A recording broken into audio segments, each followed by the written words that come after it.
উলামায়ে কেরাম, মুরব্বী বাবারা, যুবক ভাইরা, ছোট ছোট মাসুম বাচ্চারা, পর্দার আড়াল থেকে দূরদরাজ থেকে যারা শুনছেন, অনলাইনে যারা শুনছেন এবং পরবর্তী যারা শুনবেন, সকলের ক্ষেত্রে শান্তির বাণী সালাম আবারও পেশ করছি। আসসালামু আলাইকুম ওয়া রাহমাতুল্লাহি ওয়া বারাকাতুহু। ওয়া আলাইকুম আসসালাম।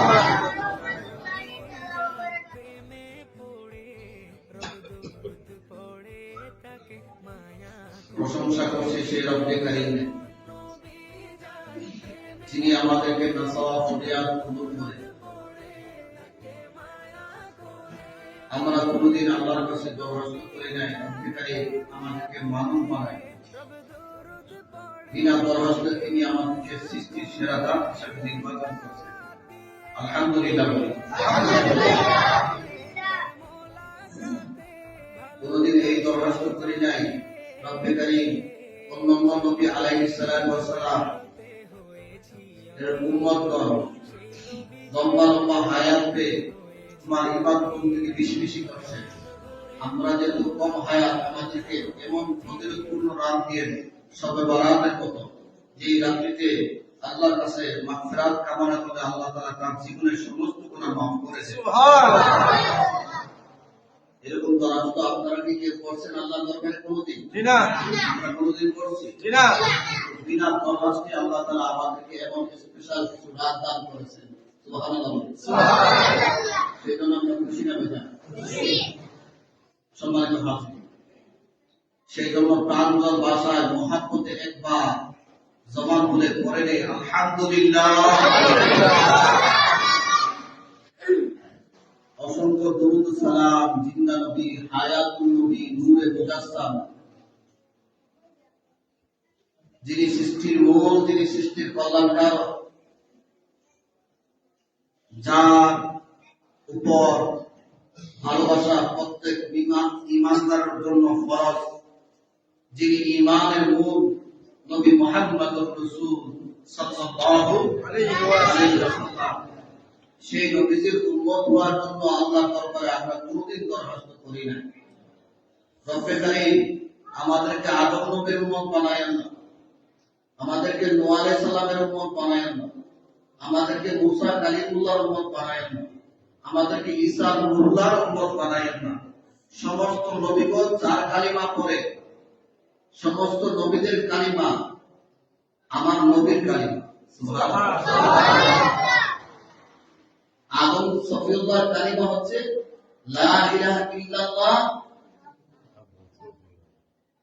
না উনার উম্মতের কালিমা আদম সফিউল্লাহ, উনার উম্মতের কালিমা লা ইলাহা ইল্লাল্লাহ আদম সফিউল্লাহ। কিন্তু আদম আলাইহিস সালামের কালিমা লা ইলাহা ইল্লাল্লাহ মুহাম্মাদুর রাসূলুল্লাহ সাল্লাল্লাহু আলাইহি ওয়াসাল্লাম। আমার নবীর সাক্ষ্য না দিলে তাদের নবুয়ত থাকবে না।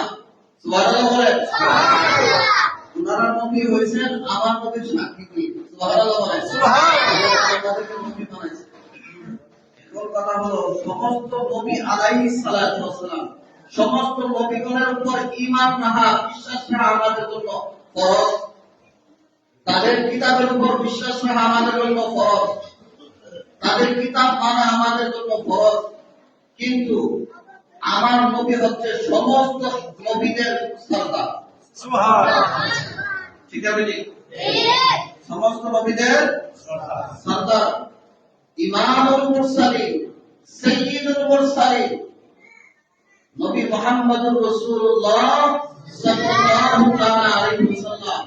এই কালিমার উপরে সমস্ত নবীদের ঈমান। সুবহানাল্লাহ। সুবহানাল্লাহ।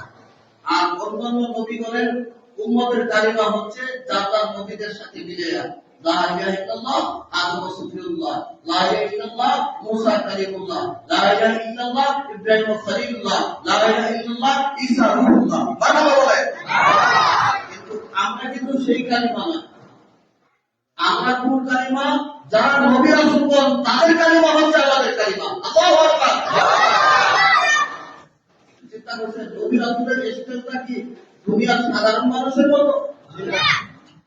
সমস্ত নবী রাসূলগণ শুধু জান্নাতি নয়, নবী রাসূলদেরকে আল্লাহ তাআলা স্পেশাল জান্নাত দিবেন। তাদের কালিমা হচ্ছে আমাদের কালিমা। আল্লাহু আকবার বলেন। আমরা খুশি না বেজার? খুশি। সেই নবীর উম্মত হওয়াতে আমরা খুশি না বেজার? খুশি। কিন্তু যেমন করে আমরা আশরাফুল মাখলুকাত হওয়ার জন্য আল্লাহর কাছে দরখাস্ত করি নাই, তারপর আল্লাহ আমাদেরকে আশরাফুল মাখলুকাত বানাইছেন। তার পাশাপাশি আমরা কোনদিন আল্লাহর কাছে এই দরখাস্ত করি নাই, রব্বে কারীম আমাদেরকে সবে মেরাজ দিয়ে, সবে বারাত দিয়ে, সবে কদর দিয়ে, কিন্তু বিনা দরখাস্তে আমার নবী রাসূল আল্লাহ তাআলা আমাদেরকে এরকম বরকতময় রাত দান করেছেন। শুধু তাই না, আল্লাহ তাআলা আমাদেরকে শ্রেষ্ঠ নবী, শ্রেষ্ঠ উম্মত হিসেবে নির্বাচন করেছেন। ঠিক আছে নি? শুধু তাই না, অন্যান্য নবী আলাইহিস সালাম নবীদেরকে কোন নবীদেরকে সহিফা ছোট ছোট কিতাব দান করেছেন, আর অন্য বাকি তিনজন নবীদেরকে বড় কিতাব দান করেছেন, আর আমার নবীকে সর্বশ্রেষ্ঠ কিতাব আল্লাহ তাআলা দান করেছেন। সুবহানাল্লাহ। ঠিক আছে নি? সর্বশ্রেষ্ঠ কিতাব। সেই কিতাবের নাম কি? আল কোরআন। সেই কিতাবের নাম কি? আল কোরআন। সম্মানিত হাজির, সেই কোরআনের 114টি সূরা আছে। 114টি সূরা। 114টি সূরা। সেই 114টি সূরার মধ্যে একটি সূরার নাম সূরা দুহা। সূরা এই সূরা থেকে প্রথম অংশ থেকে 1, 2, 3 আয়াত কারিমা তেলাওয়াত করেছি। মহান আল্লাহ পাক এই আয়াত কারিমাকে সামনে রেখে এই আয়াত কারিমার কিছু তাফসীর এবং এই প্রসঙ্গে কিছু আলোচনা হাদিস অনুপাতে আল্লাহ পাক এই কদমকে করা, আপনাদেরকে ধৈর্য ধারণ করে শোনা, বোঝা, আমাদের বাস্তব জীবনে বাস্তবায়ন করা মহান আল্লাহ তাআলা আমাদেরকে তৌফিক দান করুন। সকলে বলি আমিন। যারা আলোচনা বুঝবেন আশা করি আপনার ভালো লাগবে, যারা বুঝবেন না তার ভালো লাগবে না। যারা আলোচনা কোরআন, আমরা সবাই কি আল্লাহর কোরআনকে মানি? সবাই কি আমরা নবীর হাদিসকে মানি? না শর্ত সাপেক্ষে মানি? না বিনা শর্তে? আল্লাহকে যে আমরা মানি শর্ত দিয়ে না বিনা শর্তে? নবীকে আমরা মানি শর্ত দিয়ে না বিনা শর্তে? কোরআন মানি শর্তে না বিনা শর্তে? হাদিস মানি শর্তে না বিনা শর্তে? তাহলে আমি কোরআন ও সুন্নাহর আলোকে আজকে কিছু ইম্পর্টেন্ট কিছু কথাবার্তা বলবো, একটু মনোযোগ দিয়ে শুনবেন। তার পূর্বে আপনাদেরকে একটু মনোযোগ আকর্ষণের জন্য একটি কথা বলে রাখছি। যারা কথা বলছেন, যারা হাসছেন, যারা কথা বলছেন হাসছেন, নিঃসন্দেহে আপনি অনেক বড় অপরাধ করছেন, অনেক বড় অপরাধ করছেন। আপনি জানেন না কত বড় অপরাধ করছেন। আপনি যদি জানতেন কত বড় অপরাধ আপনার হচ্ছে, আপনি জীবনে এই অপরাধ করতেন না। একদিন আপনি আফসোস করবেন। মসজিদে বসে হাসাহাসি করা, গল্প করা, একজন কোরআন এবং হাদিসের আলোচনা করবে, আর সেখানে আপনি বসে হাসবেন, কথা বলবেন, ঠাট্টা বিদ্রুপ করবেন, এটা হচ্ছে কত বড় অপরাধ। এটা যদি আপনি বুঝতেন, জীবনে আপনি এই কাজ করতেন না। একদিন যখন বিচারের মজলিসে আল্লাহ তাআলা দাঁড় করাবেন আপনাকে আমাকে, সেই দিন আফসোস করব, সেই দিন কেন মনোযোগ দিয়ে শুনলাম না, তার উপর কেন আমি আমল করলাম না। যদি আজকে সে তার উপর মনোযোগ দিয়ে শুনে বুঝে আমল করতাম, আজকে আমি জান্নাতি হতাম। ঠিক আছে? ঠিক। আমরা দুনিয়ার শান্তি, পরকালের মুক্তি চাই কি চাই না? চাই। পরকালের মুক্তি চাই না? চাই। পরকালের মুক্তি যদি চাই তাহলে আল্লাহ কোরআন মানতেই হবে। কথা বলে পরকালের মুক্তি যদি চাই নবীর হাদিসের উপর আমল করতেই হবে। কথা বলে ঠিক আছে? ঠিক। নবীর সুন্নাত আমাদের পালন করতে হবে। আল্লাহ তাআলা আমাদেরকে আজকে শুভবারাত প্রসঙ্গে মুক্তাসার বিশদ আলোচনা করার সেই যোগ্যতা কালাম নাই, সামান্য কিছু আলোচনা আমি করার ইচ্ছা পোষণ করছি। আপনারা মনোযোগ দিয়ে শুনবেন। আলহামদুলিল্লাহ, আল্লাহ তাআলা আমাদের সবাইকে তৌফিক দেন। সকলে বলি ইনশাআল্লাহ। সকলে ভালো থাকবেন।